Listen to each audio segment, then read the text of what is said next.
Halo Sobat Tani, saya Siska Pelia, saya mahasiswa dari Universitas Borobudur. Di sini saya sedang melakukan PKL.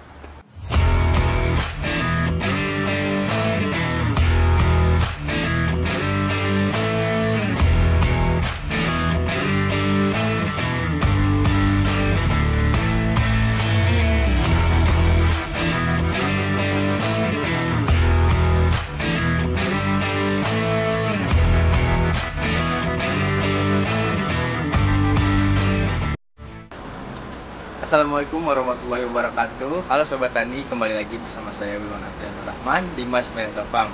Kali ini kita kedatangan salah satu teman mahasiswa yang sedang PKL juga nih, ada Kak Siska nih. Halo Kak Siska, gimana nih kabarnya? Alhamdulillah baik. Alhamdulillah baik ya. Oke, gimana pengen tahu keseruan kita bahas ngobrol-ngobrol dengan Kak Siska, apa yang Kak Siska lakuin di sini dan pengalaman-pengalaman apa aja yang Kak Siska dapat di sini.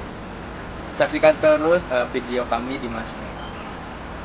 Oke, Kak Siska nih, Kak Siska bisa dijelaskan nih Kak Siska dari universitas mana, terus bagaimana sih Kak Siska bisa ada di sini gitu, bisa tahu Mas Menetopam dari mana, boleh dikasih tahu nih sedikit cerita.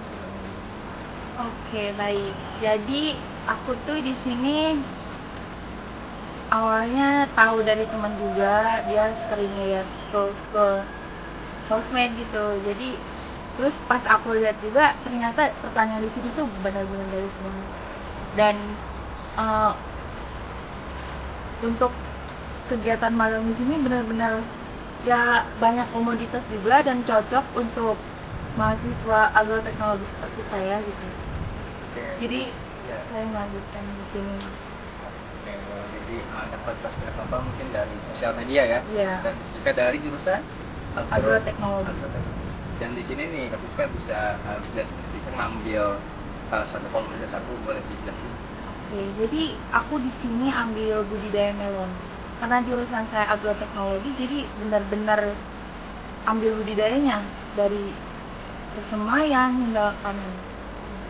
Ambil dari budidaya melon ya. Iya. Oke, nanti bisa dijelasin nih Kak Siska kira-kira apa sih yang dilakuin di sini, misalnya dari mulai persemaian sampai akhirnya melon yang Kak Siska di sini lakuin nih bareng-bareng sama teman-teman yang lain, itu gimana prosesnya sampai bisa panen budidaya melon, bisa dijelasin? Jadi awalnya itu kita nggak langsung truk nanam, tapi kita harus benar-benar steril tempatnya dulu. Di sini tuh namanya fumigasi. Nah itu benar-benar selama 2 minggu itu benar-benar di greenhouse itu dikosongin, nggak boleh ada orang yang masuk. Jadi benar-benar no no factor gitu lah ya. Terus abis itu kita ngelakuin persemaian, benar-benar nggak boleh ada juga orang yang kayak asal-asal masuk karena bisa jadi virus buat tanaman itu. Terus kenapa aku ngambil si melon sagami? Karena si melon ini tuh benar-benar paling beda di antara yang lain kalau menurut aku ya. Karena dia tuh harganya paling mahal, terus bentuknya benar-benar bulat, pokoknya bagus deh. Bagus ya. Benar. Karena aku juga pernah ikut kayak jualan di beberapa tempat sama orang-orang di sini juga, jadi menurut aku kayak seru. Kalau untuk proses sendiri nih, kita kan dapat tanpa semayan ya, Ya. di mana tanpa ada orang-orang maksudnya orang-orangnya diawasi lah ya, ketat gitu kan, Iya. biar nggak membawa virus gitu. Nah, kira-kira setelah persemaian nih Kak Siska nih bisa pindah tanam itu di beberapa, terus sampai nanti akhirnya ada proses apa lagi gitu, sampai nanti panen nih, bisa dijelasin nggak? Oke Sobat Tani, jadi setelah persemaian itu kita melakukan transplant. Kurang lebih dari persemaian ke transplant itu 2 minggu. Nah di situ tuh kurang lebih perawatannya dari pemangkasan tunas air dan lain-lain. Terus abis itu sehingga munculnya daun luas ke-8 tuh kita melakukan polinasi, adanya bunga jantan dan bunga betina. Apa itu? Ya di silang, kawin silang. Wah, dikawin silang. Bukan kawin silang sih, lebih ke penyerbukan. Jadi Tapi lebih bahasanya polinasi. Pengkawinan ya. Iya, Wah, ternyata bukan hanya manusia ya, benar. tumbuhan juga ada polinasi. Iya. Setelah polinasi nih Kak Siska nih, polinasi kira-kira berapa lama nih bisa jadi buah yang utuh? Dari polinasi itu kurang lebih seminggu tuh kita bisa tahu nih hasil yang kita polinasikan itu jadi atau tidak. Ya. Habis itu kita seleksi buah. Setelah hasil dari polinasi itu tuh kita seleksi buah. Iya. Nah, untuk satu tanaman nih, kayak satu tangkai, biasanya berapa buah nih untuk melon yang ada di sini? Kayak berapa buah sih? Nah, untuk selama saya di sini sih, kita tuh lebih memfokuskan untuk satu tanaman itu satu buah melon saja. Kenapa begitu? Karena biar supaya benar-benar fokus sama si buah satu itu aja. nutrisinya ya, biar Iya. masuk ke buah yang. Jadi satu taman itu satu buah ya. Iya. Nah, untuk dari proses yang tadi udah dijelasin, nggak akhirnya dipanen nih, kira-kira berarti totalnya berapa lama sih Kak Siska? Untuk tanaman yang saya mau ambil yaitu sagami itu kurang lebih 85 hari dari persemaian ke panen. Dan untuk kualitasnya bagus. Bagus sekali. Makanya saya ambil Dari varietas. rasanya gimana? Rasanya sangat Manis ya? manis. Karena saya sudah pernah coba, sudah pernah beli, jadi sudah dibuktikan sendirilah ya. Jadi buat teman-teman sobat tani yang penasaran nih dengan bagaimana proses budidaya melon khususnya di Sagami ya, di Mas Miracle Farm kita ready lah untuk bagaimana bisa melihat dari budidaya melon Sagami. Betul. Nah, Kak Siska sendiri nih, Kak Siska kan perempuan ya. Kenapa sih Kak Siska bisa mau nih jadi bisa dibilang seorang petani lah, petani modern mungkin ya bisa dibilang. Nah, kenapa sih alasan Kak Siska sendiri, Kak Siska bisa ngambil jurusan agroteknologi, bisa untuk budidaya melon, apa motivasi Kak Siska sendiri? Terus bagaimana sih Kak Siska, pandangan Kak Siska tentang pertanian di Indonesia dan harapannya untuk pertanian di Indonesia tuh kedepannya pengennya seperti apa sih dari Kak Siska?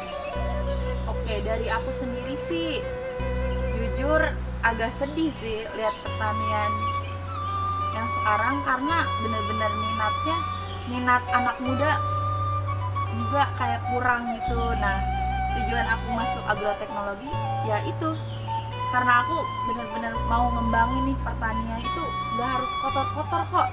Di sini buktinya kita bisa nanam melon hidroponik. Nah, itu juga nggak kotor-kotoran dan malah kayak seru gitu. Terus ada harapan aku tuh benar-benar kayak ayo anak muda kita join ke pertanian karena itu seru banget. Dan buat pemerintahan juga harus lebih memfasilitasi kita nih untuk anak muda yang mau berkarya di bidang pertanian.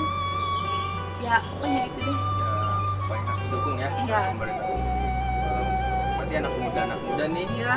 jangan malu ya untuk Iya, bisa benar. jadi petani ya, karena Benar. mungkin zamannya sekarang udah zamannya petani modern ya. Iya gitu. benar, teknologi kita tuh udah canggih banget di pertanian. Jadi nggak usah takut kayak, aduh pertanian apa sih?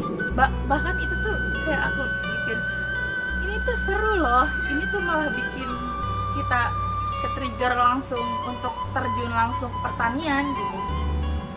Keren banget ya teman-teman ya. Kak Siska ini perempuan yang bisa dibilang perempuan yang mencontohkan salah satu perempuan di Indonesia yang bisa terjun langsung untuk ke petani ya. Iya. Untuk bisa jadi petani modern kayak gitu. Oke Kak Siska, kita balik lagi ke PKL nih. Iya. Kak Siska PKL di sini selama 3 bulan. 3 bulan. Oke, saya pengen tahu deh Kak Siska nih. Kita kan tadi udah ngobrol tentang budidaya melon, terus harapan-harapannya.